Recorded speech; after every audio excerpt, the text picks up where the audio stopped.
All right. Good evening, everybody. It's 5 o'clock, so we'll make a start. My name is Andrew Schaefer from Trafalgar. I'd like to welcome everyone joining us this evening. Tonight is our first webinar in our 2026 series, and really we're kicking off with a top priority topic. What are the roles of trustees? And we can read directors into that as well, albeit slightly different legislation and scenarios, but what are the roles of trustees and directors versus that of the managing agent? What are the scopes? What are the touch points? And we've got a special guest tonight. I'd like to really extend a warm and special welcome to Jolene Wasserman. No one better to help us walk through this topic, and I'll tell you why. And according to Google, Jolene has a master's in law degree. She's a partner at VDM Attorneys, and she's a specialist in South African community scheme law. I'll tell you why. Jolene is both a qualified attorney and conveyancer with over 20 years of post-article experience, and she's currently completing a PhD focused on governance reform and fiduciary accountability in community schemes. So absolutely relevant topic for Jolene to walk us through this evening. Jolene was also at the CSOS for 8 years, and she drafted and developed the regulator's foundational governance and training frameworks. This provides her with rare inside-out experience, covering both the regulatory compliance architecture, adjudication processes, and complex litigation strategy.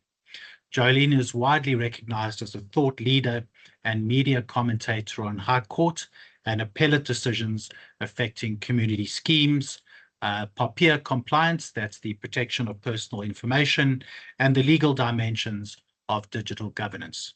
She is a vocal supporter for the professionalization of scheme executives and the elevation of fiduciary standards across South Africa's property sector.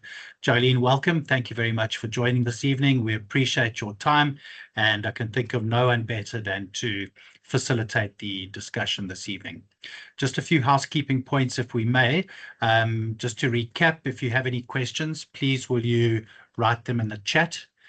Karine will be responding to those as best she can. If there are any questions which we don't get to because of time constraints, we will try and come back to you afterwards, and there will be some contact details at the end. You're very welcome to make contact with us afterwards. We'll endeavor to get back to you by email.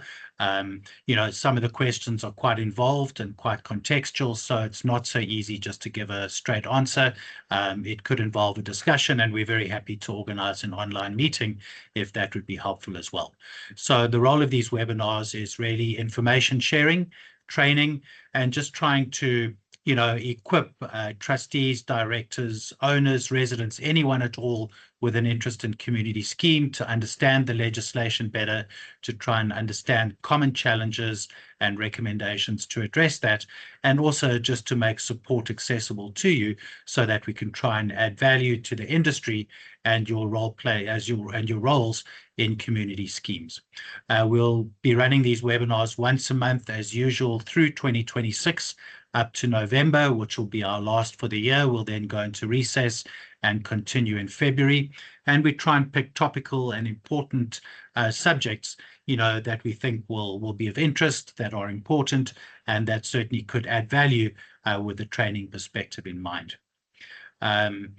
There's no need to ask for the slides or the recording that will be circulated by Karine and her team afterwards to all those that have registered.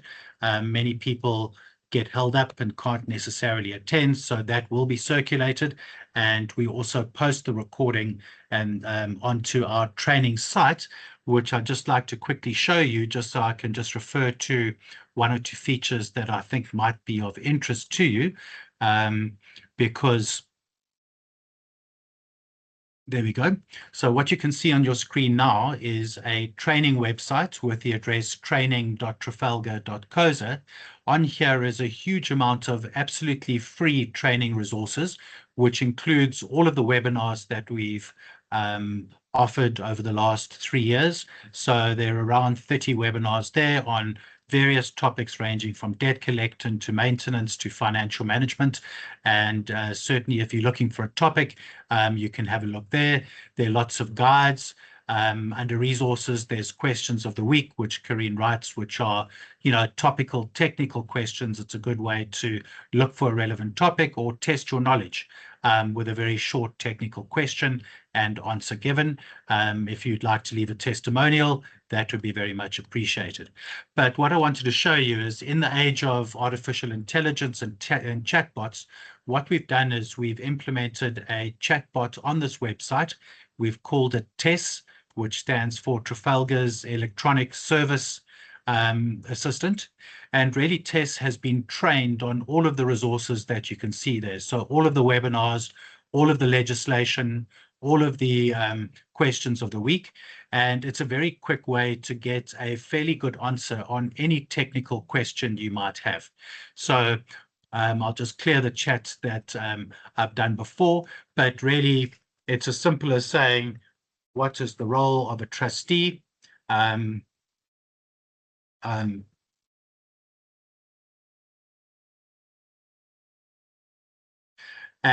you should get a fairly good answer very quickly. And it's possible to copy that, to email a colleague, or to save. And in the event that you are not happy with the answer, you are able to refer to Karine and support that can take it further. So really just a suggestion that if you have any technical questions at all, it's a very good place to start. It's absolutely free. It's very fast. It's well trained on all the legislation and, trustee training as well, e-learning training that we have here. And it's highly recommended to just make it faster and easier to be guided on technical questions or challenges you might experience in your role as trustee, director, or in your community scheme. Karine will be circulating a short survey prompt in the chat, and that will be sent out as a link with the recording. And if you have a moment, it's less than 30 seconds, just to give feedback on how you found the webinar, any suggestions to improve, and in particular, any topics you would like to cover in an upcoming webinar. We do try and tailor the webinar topics to requests we have from the audience, and that survey feedback will greatly assist. With that in mind, Jolene, I'm going to hand over to you, and Karine and I will be answering questions in the background, and if there's time at the end, we can come to any that are important or unanswered so far. Thank you very much. Thank you so much, Andrew. Thank you, Karine. Good evening, everyone. Early evening for everyone. I have to say before I start that I have personally done, I've done a number of training courses, and I've done the Trafalgar free training course. Karine, I hope you did give me my certificate a couple of years ago. I'm sure I passed. It is super, super informative. It's very helpful. You get to write a test or an examination afterwards. It's really brilliant. It covers literally all the topics, and I recommend that you should do this. It's very, very, very helpful if you live in a community scheme. So, yeah, that's great on the part of Trafalgar. As I said, this training is free. We also offer training at VDM, of course, also free of charge. So it is very important to get out there, get on these training platforms, and train yourself if you live in a community scheme. Thanks so much, Andrew. I am going to start my presentation, ladies and gentlemen. I'm also going to assist Trafalgar. If you have any questions and answers, they are also going to send me all the questions afterwards.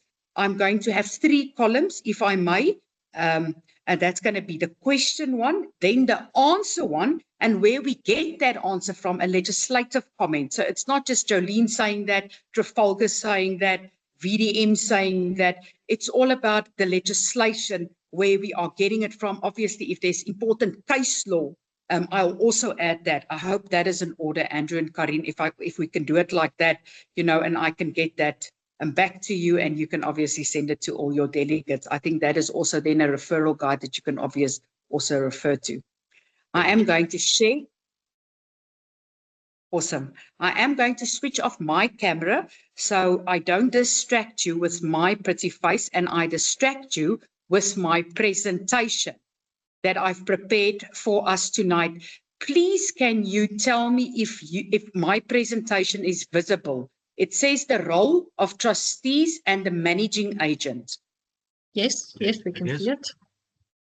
Thank you. Thank you so much. So, ladies and gentlemen, I'm going to continue for the next 4 hours, Andrew and Karin said. So we can be finished hopefully by 9, because remember, it will be then like an annual general meeting we're attending with a few disruptive, perhaps, role players in it. Now, I'm joking, ladies and gentlemen, I talk very fast, and I am going to start now. Oh, apologies. This is not going to be an easy topic, ladies and gentlemen. I am calling it the silent collapse of community schemes. This is what I'm going to talk about. And what do I mean? What do I mean when I say the silent collapse of community schemes? The legislation is clear. The duties are clear. The obligations are clear. So what is failing? One simple word: governance. We are not facing a legislative crisis. We are facing a leadership and prevention crisis in our community schemes. CSOS roles are overflowing. The court roles are full, and I'm going to talk about that in my next slide. Levies are unpaid. Reserve funds are underfunded. Maintenance is deferred. Trustees are resigning. Directors are resigning. Managing agents are blamed at the end of the day. And yet, the law hasn't changed. Reactive governance is steadily destroying assets and eroding property values, ladies and gentlemen. Preventative governance, by contrast, protects and rebuilds them. And I'm going to talk about that very thing of preventative governance tonight. The problem is not the statutory framework we have. The problem lies in how we are applying this very framework. And the legislation I'm talking about is the Sectional Title Schemes Management Act. If it's a homeowners association, the Companies Act. If it's a common law homeowners association, talking about the Constitution, the rules, the very thing that should guide us within a community scheme. Courts and the CSOS roles. Now, ladies and gentlemen, as you know, the CSOS has now been there for 11 years. 2015 is now 2026. Litigation is, and now this is why, and I'm going to tell you this. So CSOS is overwhelmed. I've done an analysis of the last 5 to 7 years of the CSOS annual reports. And what we found is they are dealing with thousands and thousands of disputes. I think it's over 30,000 disputes since the CSOS was promulgated that the CSOS is dealing with. So it's a complete overwhelm. If you go to the CSOS says they must remedy, or they must resolve a dispute, apologies, within 90 days. That is not so. We might wait a year or even longer for a CSOS dispute. So we cannot say, CSOS, yes, of course you must keep within your practice directive within your 90 days, but what are we doing to ensure good governance within our community schemes? What are we ensuring to prevent going to the CSOS or the courts? The court rules are equally full, and they're also overwhelmed, as I said. So trustees and directors frequently underestimate the seriousness of the fiduciary duties they have. Managing agents are sometimes not empowered to escalate these risks early enough. Owners often do not understand these very statutory remedies available to all of us as owners. Compliance merely becomes a tick box exercise, ladies and gentlemen, becomes a paperwork exercise instead of what active governance within our community schemes. So when governance is not structured proactively, these disputes are not going to disappear. In fact, it's going to accelerate these disputes, and it's going to increase the disputes. And yet again, the CSOS is going to sit with plethora of applications, equally the courts. So what are we doing about this? Proper governance at the outset prevents most matters from ever reaching that very process, that very CSOS or the courts. So I've said here in bold, litigation is the result of prevention failure. When things go terribly wrong, and this is the excuses we make. I exercised my fiduciary duty. I escalated the risk. I followed the law. I acted before the crisis. When governance collapses, we often say these types of things. However, governance is not administration. It is the protection of wealth, your immovable property. You bought that property not for it to go down the drain, not for you to not rent it out, not for you not to live there and everything collapses. Most definitely not. It's the protection of the reputation of yourself and your immovable property. Protection of personal liability. Failure to act is not neutral. Failure to act is a breach of the law. And this we get in the provisions. And my last slide, everything I'm saying we can relate back to a provision of the Sectional Title Schemes Management Act, of the Companies Act, of the Constitution of our country, of the Constitution in your Common Law Homeowners Association. What happens when nobody of us, we're not doing anything? And this is the biggest problem we've got. Levies go unpaid, arrears are ignored, reserve funds become non-compliant. So that means we're not doing any maintenance or maintenance postponed. Insurance valuations are outdated. Rules are enforced selectively. It applies to me, but not to you. Meetings are improperly convened. So this is what we call a dysfunctional community scheme. And this collapse doesn't happen overnight. It is the product of gradual neglect, and it's entirely preventable. And that is what we're going to talk about tonight. I don't just want to talk about doom and gloom. I just want to state now the failures and what are we going to do to rectify it as owners and trustees and directors in our community schemes. In all my years at the CSOS, at the PPRI, in private practice, we say the same structural failures. And I've listed here in table format for you. When there's no 10-year maintenance plan, reserve compliance becomes impossible. When there's no levy enforcement strategy, how must we pay our service providers? How must we pay our local authority or the municipality? The cash flow collapses. When insurance valuations are not updated, claims are repudiated or underinsured. But how many buildings have I been, and Andrew, you and Karin can comment on this, that is underinsured? I have seen buildings that have burned to the ground and the claim has been repudiated. Premiums have not been paid, a whole lot of things. When there's no quorum at an annual general meeting because we refuse to go to our annual general meetings because we don't have time, we say. And the levy is being increased, but I've not been there. How can I do that? That's why your vote counts. Go to your annual general meeting. When rules, like I said, are selectively enforced, or when your rules in your body corporate is not even registered with the regulator, the CSOS, it's law, it's been there for 11 years or 10 years, it's been promulgated, there's no excuse.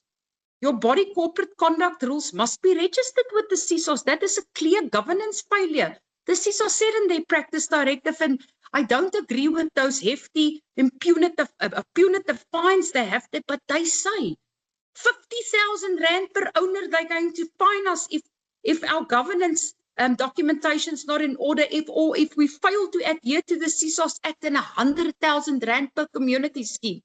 Can we afford that? Do we want to pay that amount only if there should be good governance and there should be compliance? What about when the professional advisors ignores of your managing agent Trafalgar?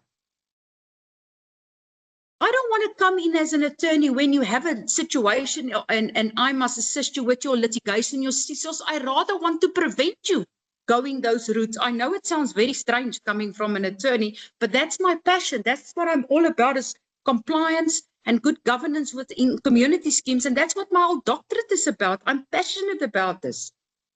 These are not complex legal errors and I don't know how to do it. They are just clear governance failures, ladies and gentlemen. Trustees are fiduciaries. Directors are fiduciaries. What must we do as trustees and directors? And I'm going to talk about the fact that you're going to tell me, but Jolene, we're working free of charge. Nobody is paying me to be a trustee. No one is paying me to be a director. And I'm going to speak about that in my second last slide and what I'm proposing to the industry and the regulators in my doctorate. So trustees are not informal volunteers without responsibility. You are a fiduciary because the Act says you must act with honestly and in good faith. The Sectional Title Schemes Management Act requires that of us. And we must act in the best interest of the body corporate. We must exercise reasonable care and skill. We hear it the entire time. So what does that mean? Yes, we all make mistakes. We perhaps sign an agreement we shouldn't do, or we shouldn't. We only one trustee or director signs, or we implement decisions that we think was correct at the time. That's not punishable by death. If we act ultra vires, if we act malafide, we call it in Afrikaans quadertrou. If I had intent to derail this body corporate or this homeowners association to drive their finances into the ground, I mean, that's negligence. It's very difficult to prove in a court of law. Trustees must apply the funds in accordance with the approved budget. How many times have we heard we've overspent on the budget? We're sorry, Jolene, we didn't mean to, but we wanted that squash court. Yes, but the whole building needs to be painted here accordingly to the 10-year maintenance plan. Yes, Jolene, but we wanted the squash court. It's a real life example I've had. So failure to act is not neutral. It constitutes a statutory breach. What is the function of a trustee? I've preached now enough about what we are doing incorrectly at the end of the day. Trustees must ensure that valid annual general meetings, or if you have a special general meetings, or even a trustees meeting or a directors meeting are convened. You must ensure that the quorum requirements are satisfied. You cannot go ahead with a meeting if there's no quorum. Yes, Jolene, but we just went ahead because there's no one there. Nobody ever cares. Yes, but then we must proactively get involved. Then we must go and canvass to say, please attend your meeting. Please come to your annual general meeting. Then there's a problem. Obviously, so hopefully it's going good sometimes. That's why we're not attending our meetings. But the fact of the matter is we have to attend our meetings because we, the owners, make the decisions. The trustees cannot unilaterally decide for us, but the trustees must ensure that we have our AGMs and SGMs, of course, with the help of the managing agent. They must approve the budgets and apply the reserve fund formula correctly. And I'm going to talk about a body corporate's reserve fund formula. They must maintain separate administrative and the reserve funds account. I'm also going to talk about the 10-year maintenance plan. I'm going to touch on that a bit. So trustees govern. A managing agent implements. That distinction is fundamental. A managing agent, and I'm going to talk about that later on, cannot make the decisions for the scheme. The trustees or the directors must. How many times have managing agents advised me, but Jolene, we don't get instructions from you guys as trustees or directors. It's very difficult for a managing agent to operate like that. So let's talk about the reserve fund formula. It's a specific formula in the Act. Each financial year, trustees must compare this reserve fund, and this is how it works. The reserve fund should not be less than 25% of the administrative budget. That's in the Act. So it's statutory once again.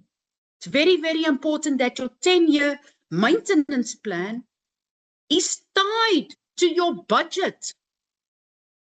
So trustees must obtain the registered sectional title plan from the deeds office. They must obtain approval municipal plans. And I'm going to talk about that in one of the rules that CISA says is undesirable in a body corporate regarding that trustees must indicate where's the pipes in a body corporate. This all goes back to getting these plans. Indicating on the maintenance plan, it must include the repair and the replacement of pipes, ducts, cables. Major capital items, in other words, ladies and gentlemen, roofing, waterproofing, plumbing, electrical systems, if there's a lift, boundary walls, structural elements, things like that.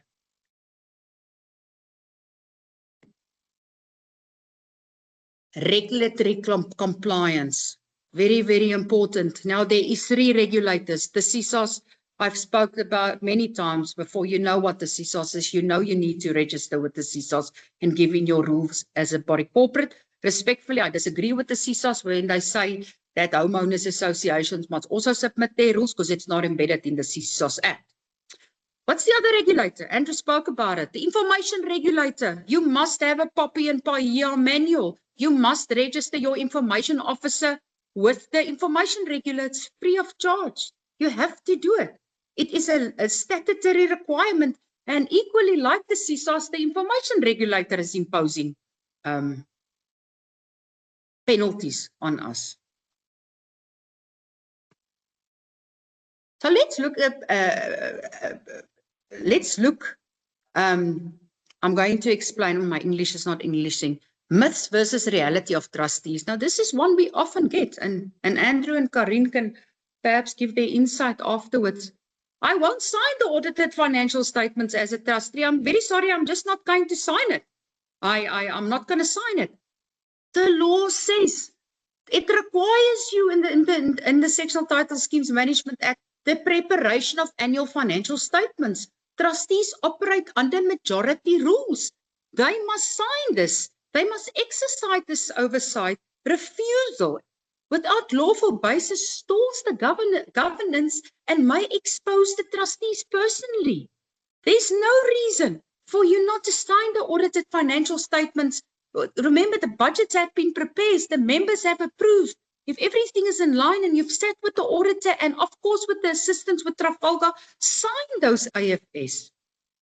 Another one that I'm pulling my hair out, Andrew, and I have to admit, is trustees say we are 5 trustees on the board, we can be directors, and the majority ruled on a certain matter and the resolution was drafted, and all of a sudden Jolene comes and says, I am not going to agree with the majority of the trustees. I disagree, and everyone must now follow what I do as Jolene Wasserman. Now, let me tell you something, ladies and gentlemen. A trustee that does not agree with the majority vote cannot veto the compliance and refuse to sign. Yes, it can be recorded that Jolene is objecting to the majority of the trustees' decision. But there's not Jolene can overthrow the apple cart now and say everything must stop because I don't agree. That's why each trustee has 1 vote or director. And if we are deadlocked, the chairperson can have a casting vote. Must always please keep that in mind. So it also must follow logic. We always say sometimes logic and common sense escapes us within community schemes. Similarly, personal disagreements does not override the collective governance. Majority decisions bind all the trustees. It's not going to say the trustees that took the decision and Jolene is now scot-free of it. It doesn't work like that, ladies and gentlemen. You as owners are not powerless. There's a perfect example in the Sectional Title Schemes Management Act. If we as owners hold 25% of the participation quotas, we may demand a special general meeting. We may remove the trustees by ordinary resolution. Now, what is an ordinary resolution? It's 51% of owners. It's the resolutions we take at the annual general meeting. We may approach the CSOS for relief. Now, the regulator is a free service. Well, it's not free because you are paying your CSOS levy monthly, but all these services are free of charge. Or, of course, there's a couple of articles I wrote about a few in the media that you can now approach the High Court. You don't have always to have to go to CSOS, but it is your prerogative to go to the CSOS or the Court of Law. But as I'm an advocate for preventative governance, we don't want to go to CSOS or court. We want to resolve it internally, and we can't prevent a member from going, but as trustees and directors, we should know our governance house is in order. Let the member go. It will withstand the scrutiny of the court or the CSOS when our governance structure is in order. Another beautiful provision in the Sectional Title Schemes Management Act is an executive managing agent. Now, what is an executive managing agent? Now that company, and it can only be a managing agent company, and I almost said CISAs, Trafalgar performs executive managing agent services, where the EMA is now the trustees, because nobody wants to be trustees in the entire block. So the executive managing agent then stands in a fiduciary position and role towards all the owners, because they take over the role of where they should have been trustees, typically in a dysfunctional body corporate, or where the governance is paralyzed in a body corporate. And the prescribed management rule 28 provides for an EMA to be appointed. Now, people always ask me, now we go use Trafalgar as an example, can Trafalgar be our managing agent and our executive managing agent? The answer is yes. There is no limitation currently in the legislation. So what it normally is, just to put it into a practical context for you, so a senior community scheme manager at Trafalgar will be the EMA, and perhaps a junior community scheme manager, with the assistance, of course, will fulfill the role of the managing agent. But one company can be both the EMA as well as the managing agent. I think that's a beautiful statutory intervention that we've created. And I've seen so much successful stories of EMAs turning buildings around. Because what are we talking about? They stabilize the finances immediately. There is no favoritism. They restore compliance and rebuilds the governance structure within that block. So it resets the mechanism built into the legislation. So use it. If nobody wants to be trustees, please appoint an EMA. I myself I'm not a big fan of an administrator. Now, what is an administrator? It is court appointed. The laws changed when the CISOs come into effect. Well, the Sectional Title Schemes Management Act was also promulgated, and it says there that we can now go even to the magistrate court to appoint an administrator over our scheme. And remember, ladies and gentlemen, that an administrator makes all the decisions. And the court even says what his remuneration or her remuneration must be. So that is for me a very last avenue. I would rather appoint an executive managing agent, and it's also going to be less costly, in my opinion. Spoken about the role of an executive managing agent. I'm running myself ahead here of time. Now let's compare the duties of a managing agent versus a trustees. Now, I'm not going to read it for you. You can see the first column is responsible area, the managing agent's role, and the trustees' role. Trustees makes the decisions, as I've said. The managing agent implements those decisions. Managing agents prepare the budgets, collect levies, and execute trustees' instructions. They may not override the trustees' decisions. And I'm going to talk about what if we take the wrong decision as trustees willfully and intently, and what should Trafalgar tell us then? They may not spend outside the approved budget, the trustees, the budget we approved as owners. They may not replace the trustees, the managing agent. They may act without instruction only in genuine emergencies. And I'm going to explain those emergencies to you. But let's just pause here for a moment. The trustee is taking decisions, and we saying we are going to cut everybody's water and electricity because they're not paying levies, and we're going to deny them access to the homeowners association or the body corporate. Now, we cannot do that. That is illegal. Where do we find that? In the constitution of our country, we have a basic right to services and access. That's two separate claims. Jolene must pay her levies, but you cannot cut Jolene's water and electricity. So Trafalgar will write us back as trustees or directors and tell us, we will not implement this decision of you, trustees or directors, because it's unlawful and it's against the Constitution. That is what a compliant and professional managing agent like Trafalgar would tell you. So what are we talking about when we're talking about emergency decisions that the managing agent can take if the trustees fail to provide the managing agent with instructions? So Emergency situation requiring immediate action to prevent physical injury, significant property damage, legal non-compliance, or escalating financial loss. For instance, a burst water pipe, flooding units, a lift malfunction, and someone, say for instance, is trapped inside, a major electrical fault, a blocked sewer line. So obviously, if it threatens life, or if it's an emergency, like for instance, sewer running down the community scheme, this is also a matter that CSOS will turn around within 24 hours, as per the practice directive that they issued last year in July. So the managing agent and a good managing agent will act on an emergency, because we can't cripple the scheme because we as trustees are not providing that emergency authority for Trafalgar. But it does not replace the trustees' governance and the trustees' fiduciary duties. I must tell you that, ladies and gentlemen. I've spoken about this many times before, and you all know this by now.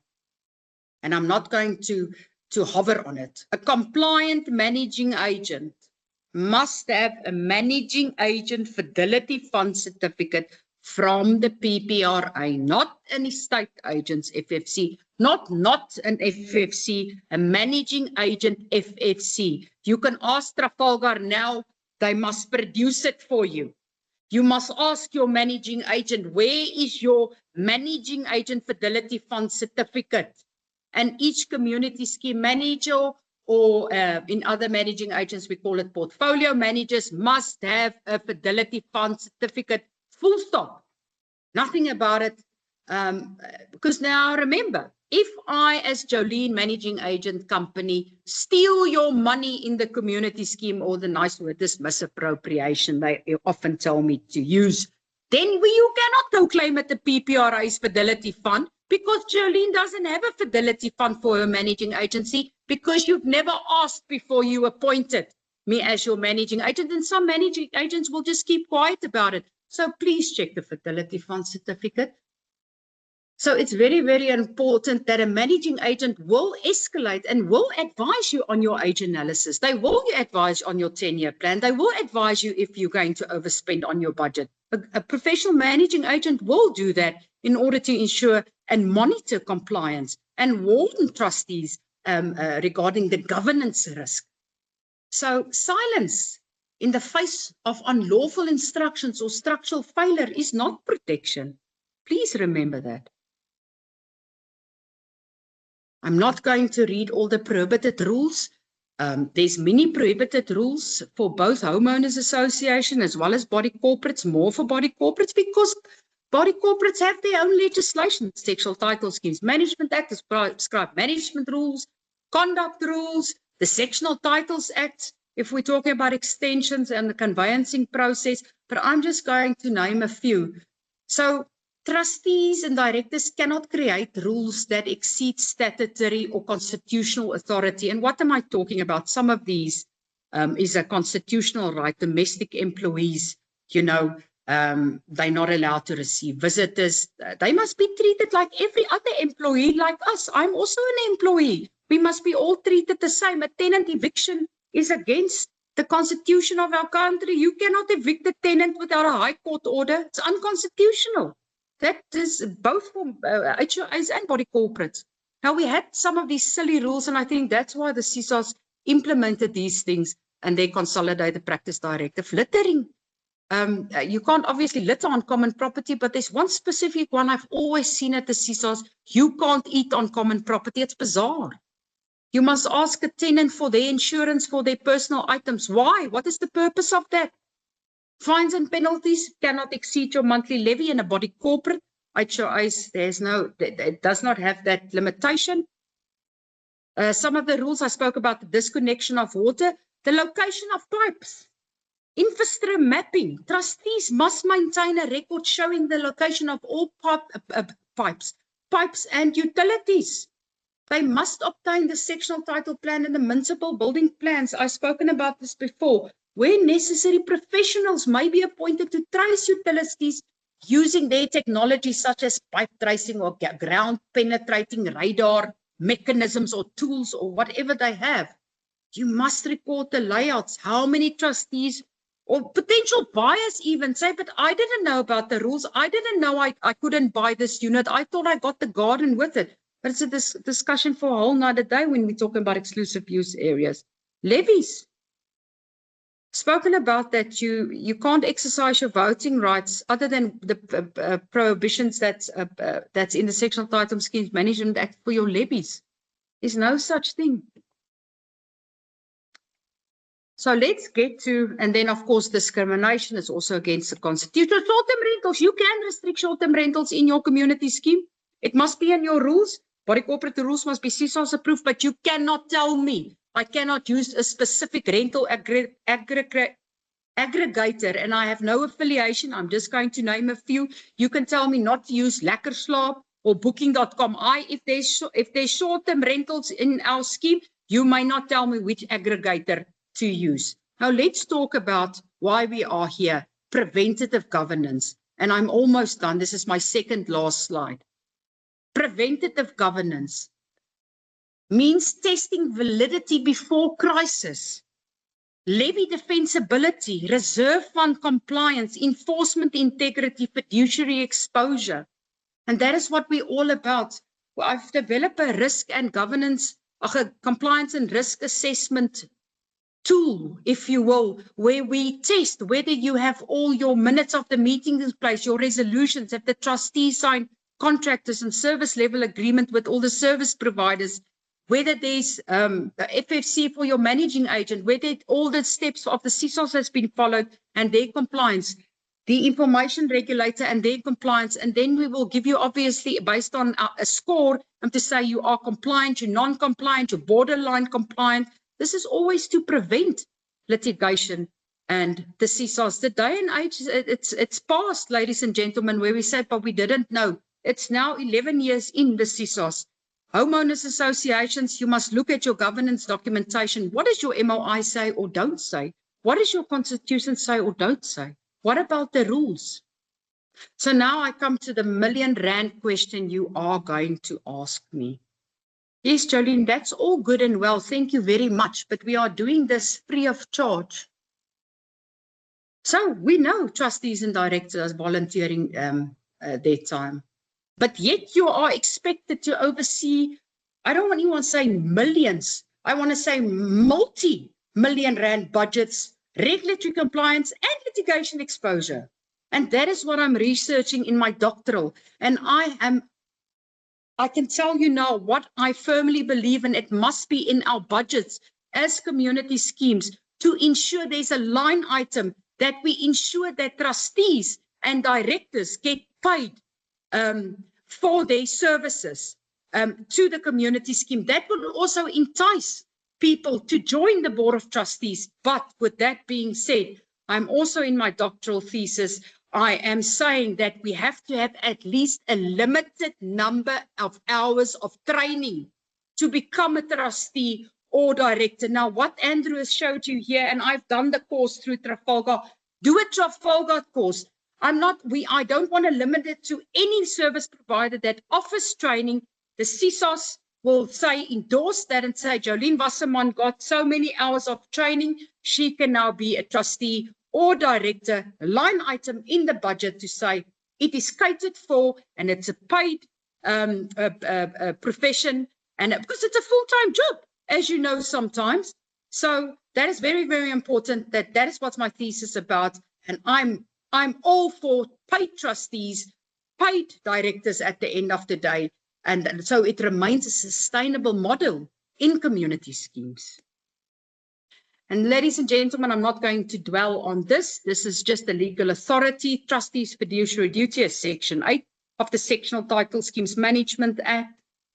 The majority rule or rogue trustees, I spoke about that as prescribed management rule 14, subsection 1.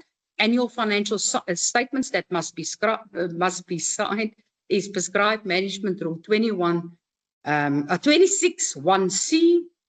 And the owner's powers to remove trustees and to have that meeting, that 25% participation quota, prescribed management rule 17.4, prescribed management rule 6 4G. So managing agents' duties, section 7, subsection 4, prescribed management rule 28, and that also speaks about an executive managing agent. Important provision, Property Practitioners Act, duty of care, and section 1 of the Properties Practitioners Act will say who must have a fidelity fund certificate, maintenance reserves, prescribed management rule 22. Insurance, prescribed management rule 23, and as I said before, the executive managing agent is 28. So I leave you with my final thoughts. Everything we discussed tonight is grounded in the legislation. The law is not failing us, ladies and gentlemen. We are failing to use it properly. If trustees, directors, and managing agents adopt a preventative governance mindset and implement structured compliance systems, we protect our properties, property values. We protect the trustees, the directors, other owners, residents, and we protect the scheme most of all. So please, ladies and gentlemen, I hope I haven't preached too much tonight. Thank you very much for having me. I'm going to switch on my camera now. These are our details. Andrew's details, of course, the managing director of Trafalgar. Karin is the national community schemes manager who provides all of this training, Karin and her team. And that is my email address. I'm no longer at the CSOS or the PPRA. Please do not send me an email there, because you'll be surprised that I still get WhatsApps, but why aren't you answering your email? That is at jolene@vdm.law, and that is my cell phone number. It is not protected by Poppy. It is all out there. I welcome you to send me a WhatsApp, an email, contact me, and I will gladly assist with all your community scheme challenges. And I thank you very much. I am going to stop sharing and I'm going to switch my camera back on. Thank you very much. Thank you very much, Andrew and Karin, for having me in your inaugural Trafalgar training for the year. I hope I've not been too boring and I've made a bit of sense, hopefully. Thank you very much. Jolene, thank you very much indeed. So we've got about 12 minutes to go. So I think we can take some questions from the audience. If anyone's got a burning question you'd like to pose to Jolene or Karin and I, please raise your hand. We can turn your mic on, your camera on. And yeah, please keep it short so we can try and share the questions and we can try and sort of make this as practical as possible. So first up, Trom, do you want to kick off with a question, please?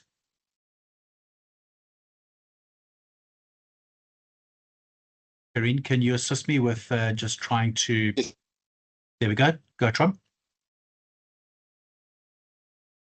Do we hear you? I think there might be a... Hi. Yes. Okay. No. I think I was unmuted on your side. Go for it. Yes. Evening, Jolene. In one of your slides, you had the things of CSOS and undesirable rules. So if... let's say CSOS in 2021 or 2022 passed the body corporate's conduct rules. And then with these new consolidated practice directives, there seems to be some conflict, like it doesn't have an internal resolution internal mechanism for dispute. But it's passed in there that the trustees can, can deduct fines from a member. Or one of them that I've seen as well is you'll be given, if you make noise, 500 Rand, and then the next one is 2,000 Rand. But CSOS passed it.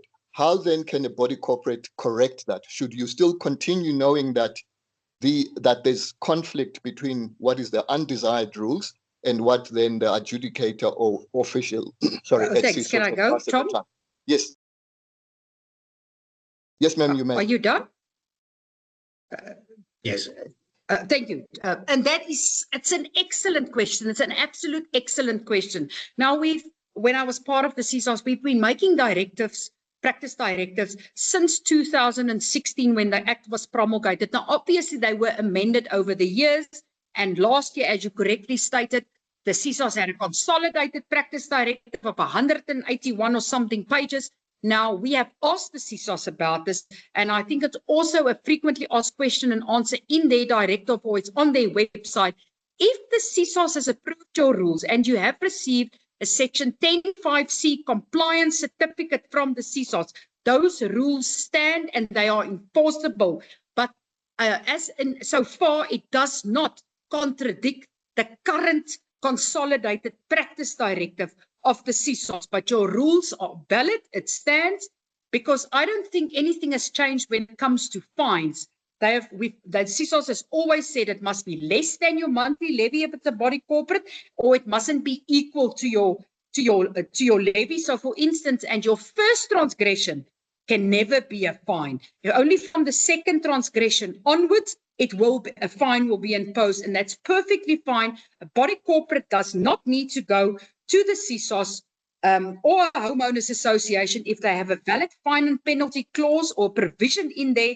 The second transgression, whatever Jolene did, they start fining me. There's no need to apply to CSOS for the CSOS to say you should fine Jolene. So that stands, it's perfectly fine. But those rules, if you've got that certificate, you're good to go. Thank you, Jolene. Petrus, you next. Won't you unmute, please, and ask your question? Good evening, Andrew and Jolene. It's good to talk to you guys again. Jolene, you spoke earlier regarding annual general meetings, and I know it extends to SGM. Sorry, Petrus, please repeat that. I think I dropped in signal. Okay, can you hear me now? Yes. Okay, perfect.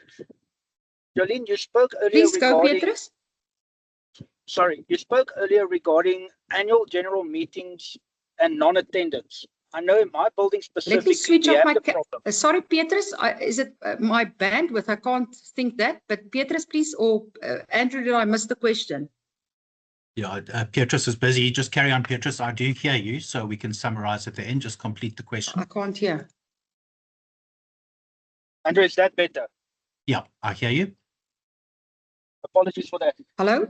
Regarding AGMs and non-attendance by members, we currently have the problem where we've had multiple reconvened AGMs and campaigned and even brought the AGM to the building to try and accommodate people and get a better attendance with. Like I said, we've had 3 reconvened AGMs in the last 2 years. What do the trustees do? What is their next step to try and mitigate it, especially from a point of complaints regarding maintenance projects and the likes in the future years afterwards? So I think Jolene's dropped off. I'm back. I apologize. I think I pressed the wrong button in my excitement. Can you just summarize that for me? Apologies, Andrew. Okay, so it's about, just poor attendance at AGMs, regular reconvened AGMs, no quorums, etc. So the question is, how do the trustees promote better attendance, better engagement at the AGMs and with their decision-making, opportunity? Yes, that's a very good question. So I do it end of life, threatening, it's the end of the world. So I always tell the trustees to say, attend your AGM. It might affect your pocket at the end of the day. Because yes, levies might be increased and that's going to affect your pocket. So if you are not here, you cannot complain afterwards. And that is so with the courts and the CSOS, Petrus. You cannot go to the CSOS afterwards or a court of law and say, but I didn't attend the AGM. I'm not going to pay the 20% increase. You weren't there. You didn't cast your vote. You can't complain afterwards. Of course, if it's prejudicial, or it's completely against the law. But that's why it must be the end of the world. You must attend this AGM. We're going to discuss very important things. We're going to discuss your insurance. We're going to discuss the maintenance plan. And then you tell your managing agent to send out a letter from you, the Board of Trustees, to say, if you do not attend this AGM, do not complain later. A very strict letter. You must canvass for it. I don't know, Andrew, if you want to add to that, but I see it as the end of the world. It must be in red. You must attend. If you don't attend, you lose your vote. Your ability to vote at the AGM. Yeah, no, 100%. Jolene, in the interest of time, I'll just move on. But Hlahle, you are next. Hello, everybody. I just wanted to understand the role of the managing agent in enforcing some of these governance practices that we're discussing. Both moving, I don't know if there's been a change in legislation or anything like that, but one retrospectively, and if there has been a change in legislation in any way or form currently, or what is that role of the managing agent? I am going to talk specifically about the legislation in a sectional title development. That's a body corporate. The law has been promulgated on the 1st October 2016, together with the CSOS Act. There's no new legislation that I'm aware of. We did.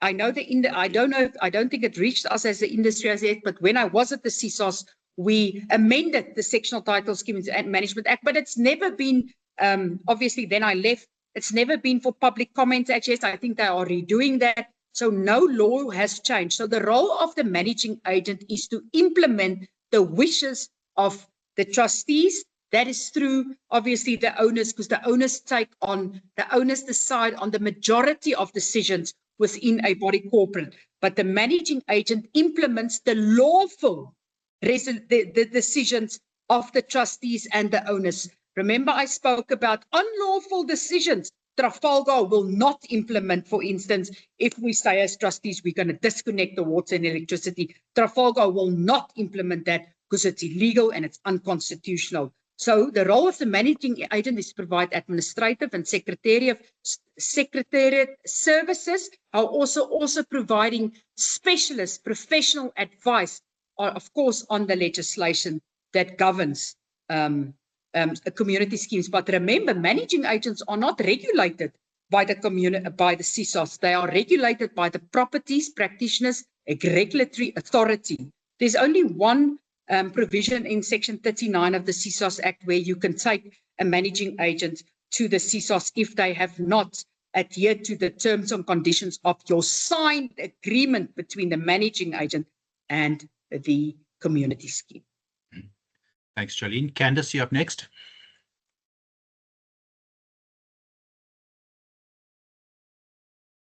Candace, please unmute.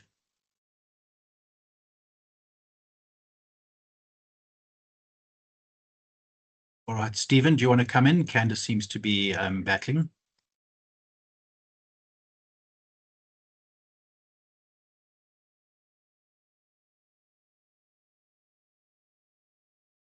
Astrid, if you can speak first, you're welcome. Oh God. Thank you. Hi, can everyone hear me? We do. Okay, hi, my name is Astrid. Thank you so much for this meeting. I'm actually going to just clarify some insurance claims. So when one contacts the managing agent talking to them about the roof, and the response is that they actually haven't maintained the roof in 20 years, and then I've actually got some damage inside my apartment, who then takes over that cost? Because now I'm nervous that they're going to fix the roof, but inside I will carry the cost. Thank you, Astrid. Now let me just clarify. The managing agent is not responsible for maintaining the roof of the body corporate, or the owners collectively, the body corporate, because remember, all the owners form the body corporate, are responsible for maintaining that roof. So you must have trustees in your body corporate. You must say to the trustees, where is our 10-year maintenance plan? What money is in our reserve? Are we going to fix this roof? And if there's no money to fix that roof, unfortunately, I'm gonna say the S word, a special levy must be raised from all the owners to fix that roof, and say you have damages because that roof has not been maintained. You say for over 20 years, then of course there would be damages, and the body corporate, remember, all the owners will be responsible for the damages inside your unit then. But 20 years is very concerning. Go ask them for the 10-year maintenance plan and see what is the money in your reserve fund, if there is even money in your reserve fund to fix that roof. Okay, thank you so much, Jolene. And to add to that, Jolene, I mean, the insurers are likely to repudiate a claim if it's maintenance related and the internal damages are because of a poorly maintained roof. And more, they're expecting proof of maintenance in the form of a maintenance invoice within 12 months.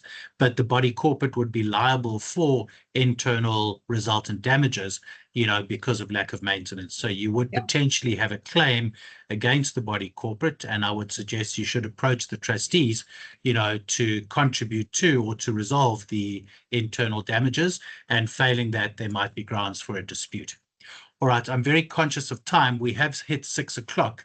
Jolene, with your permission, do you have a bit of extra time? We could continue with questions for those that would like to ask them. Of course. Everyone, those that would like to be excused, we are up with the hours, so please do excuse yourself if you would like to, but we can continue perhaps for another 15 minutes with questions if you'll find it useful. That we can do. And thanks again for everyone who's attended. We appreciate your involvement. We hope you will attend next month's webinar as well, which will be on the last Thursday of the month, same time at 5 o'clock. We'd appreciate your feedback on the survey just to guide those topics, and I hope you have a good evening further. Right, back to the questions. Candice, you are still showing as number 1 in the queue. Are you able to unmute and ask your question? Otherwise, we'll need to move on.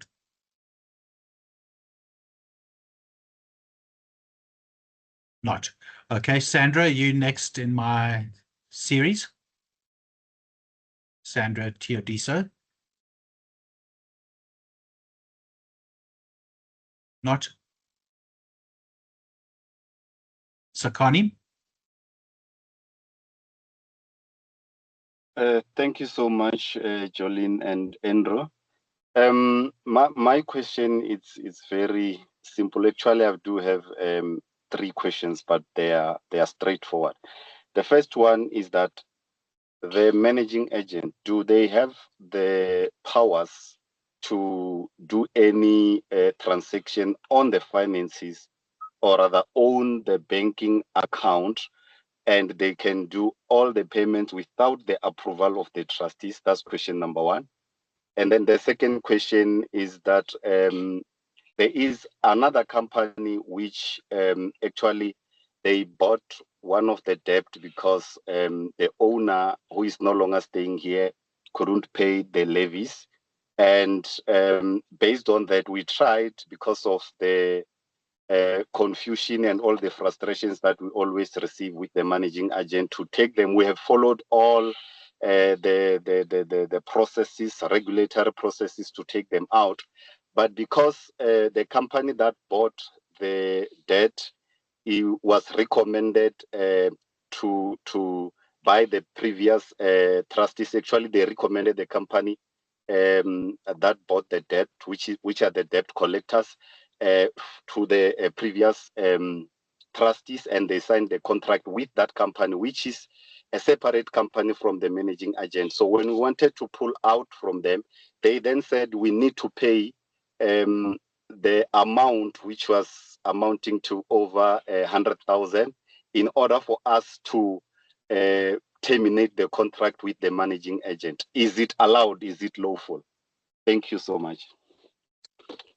Thank you so much. I'm going to, and then obviously Andrew can jump in. Now it happens in practice that the managing agent obviously pays, the service providers, the municipality, the expenditure of the body corporate. The trustees obviously approves that, but we are in a real life in South Africa. Non-compliance is in the order of the day. I've seen managing agents that have locked trustees out of the system and says, you no longer have the authority. We are the only ones that are deciding about your finances. It's completely and utterly wrong. The managing agent can press the button and say, yes, we're paying the service providers 1, 2, and 3, but the trustees must give the authority. But yes, there is some blatant disregard for that, where the managing agent goes and acts ultra virus and presses that button and decides on the finances, who to pay what and what amount. You see it all the time. That's why CISOs and the court roles are also full. The second one, now remember, your body corporate, I think, entered into a loan agreement here with a debt financing company. Now all the owners are liable, but there's a provision in the Act, it's provision 15, if I'm not mistaken, that says if you have paid all your dues and the debt collector takes you to court, you will not then be liable to pay it because you've paid all your dues. Say, I've not paid all my dues, then obviously I'm liable. But yes, many managing agents has got a finance company where they where there's a loan to a body corporate, but it's two separate agreements. Your managing agent agreement has got nothing to do with your financial loan from your managing agent. Please keep that in mind. I hope you've seen that contract, Sakani, and I know you know what those terms are. What is the interest you're paying back and what does it say? And if you don't have that, I suggest you immediately ask for both the managing agent contract as well as the financial contract, and someone ask for the Fidelity Fund certificate of that managing agent while you're at it. Thanks, Jolene. Pumi, your turn.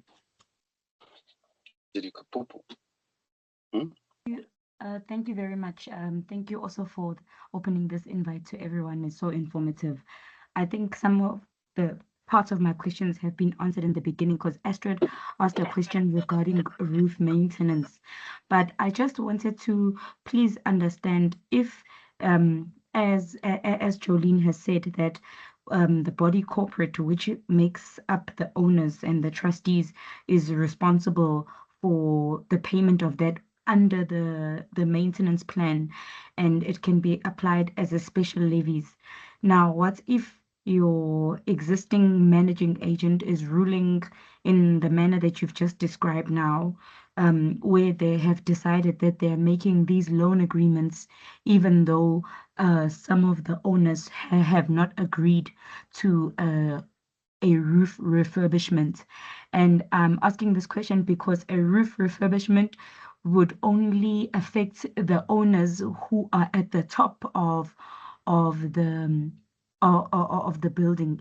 If it's an apartment building, only the top floor owners.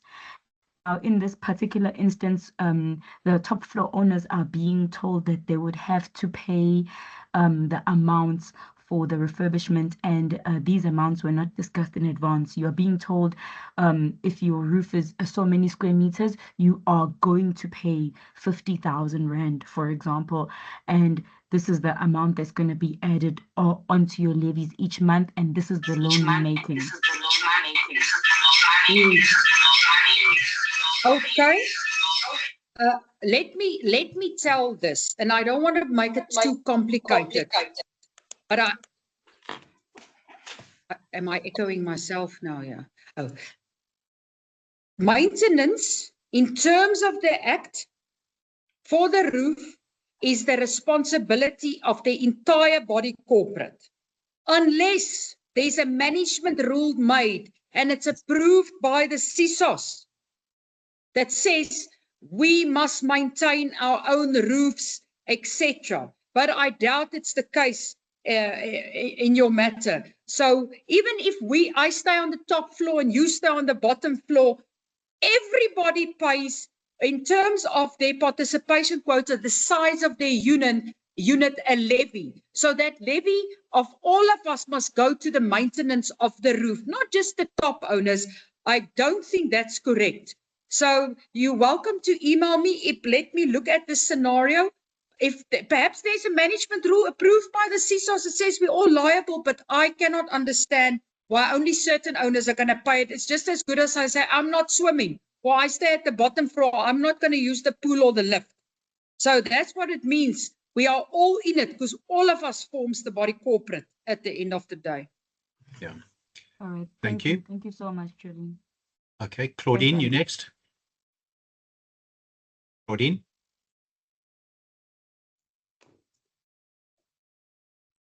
Good afternoon, everyone, and thank you very much for that wonderful and informative presentation. Appreciate it. I have just two queries, and I did post the questions on the chat, but nonetheless, I'll go ahead. Firstly, the managing agent has been in existence. Our managing agent has been in existence for plus 20 years. And when put to the task regarding Section 28 of the CSOS regulations, that their contract is only valid for 3 years. They had referred me to another piece of legislation and said that needs to be read in conjunction with that piece of legislation, blah, blah, blah, blah, blah, and so forth. So I look like the wrong person to query that and to say, let's look at your contract and let's have another look at what's required of you in terms of the legislation, because it's not coming from me, it's coming from the legislation. So I just need clarity on that piece of information. The second item that I posted was regarding, oh goodness, I've forgotten. Let me answer this one. I'm so excited what you've just. Yes. I always jump the gun. That's such a good question. Now I love this question. I talk about it all the time. So say I'm a managing agent and I've locked you in for a 3-year, but now, you want to cancel me because you found Trafalgar and you must give me a 2 months notice. And now I say, no, you are in it for the next 100 years. Otherwise, literally people do that, managing agents, and they say, you must pay me the remainder of my contract. You're not allowed to cancel me. There's no such thing. It's been proven over and over in the High Court. And remember what I said in the beginning, we're going to have 3 columns: questions, answer, legislation, and or case law where it comes from. If you want to cancel your managing agent and you do it correctly and you give them 2 months, you can terminate that contract. You don't have to pay the remainder of that contract, because the judge in the High Court, and I can't remember the name, what I think it was Brushwood, the case at the body corporate, and he said, if you want to cancel a service provider, no one can hold you hostage to it. Yeah. I think I'll rest it there because I'd forgotten what the other question was, but nonetheless, I did post it in the chat. Thank you very much. All right, good. A reminder that Jolene will answer those questions and circulate the table she mentioned, so you can look out for that to all those that had registered. Amanda, you next.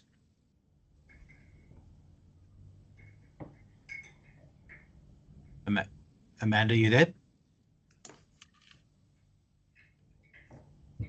Anna, do you want to try?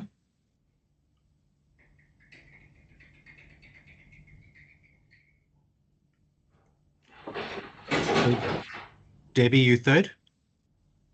Hi, Andrew. Hi, Jolene. I have a long list of questions, so I will not bother you with all of them. My main question, that the situation that we currently have, we have a sectional title unit in a country estate, and person A bought the unit with an aircon and wants to sell it now, and now they're being told that they have to remove it before selling it because they do not allow aircons because it's not in a shoot. Can a homeowner association decide, after approving it by 2 developers, now they say on year number 9 that we don't like aircons on the building, so no, you cannot have an aircon anymore? Let's talk about the provision and law, what it says. Now, say you want to sell the unit, you need obviously a clearance certificate from the HOA, because now we're perhaps dealing with a mixed use. What is a mixed use development? It is a homeowners association, then with a bunch of body corporates in it. Say it is that situation. There was a case last year that came out.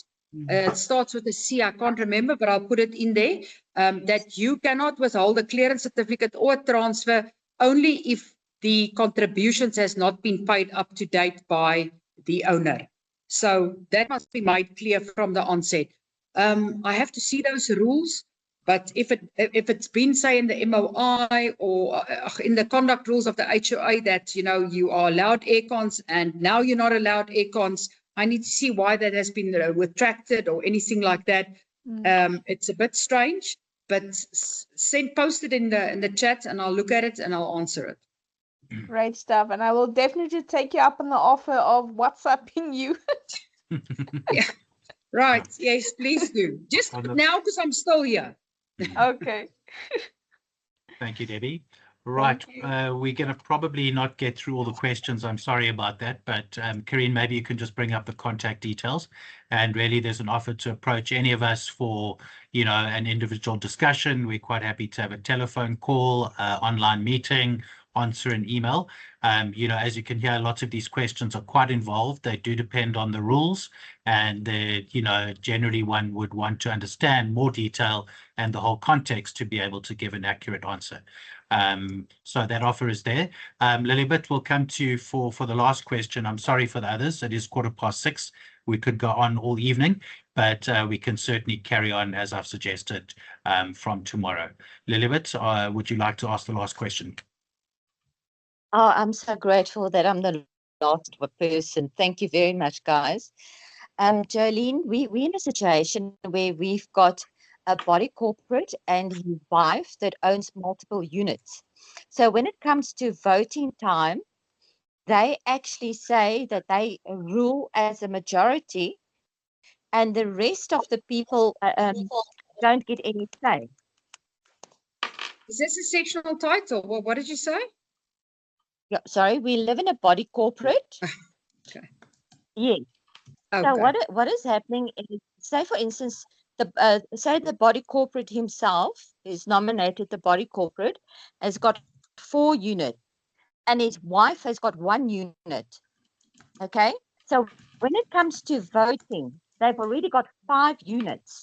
So when other people sit around the table as owners, and we do not agree with whatever they are proposing in it, they say that they outrule us automatically because they've got the majority per square meter rule that they can to make decisions. Yeah. Now remember, our voting is linked to our participation quota at the end of the day. So if I have the smaller unit, I have a lesser vote. But the Act says, and this is very important, it is by number and value. It's not just by number and say, Jolene is a warm body, you a warm body. It's by number and value, and that value links to the participation quota.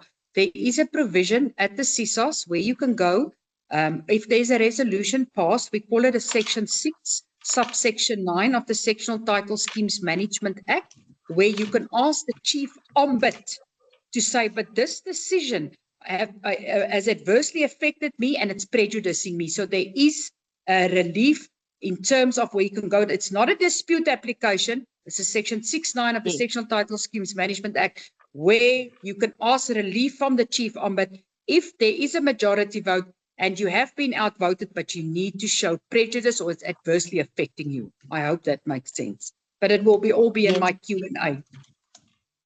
Wonderful. And then here's the last question. I'm so sorry to disturb.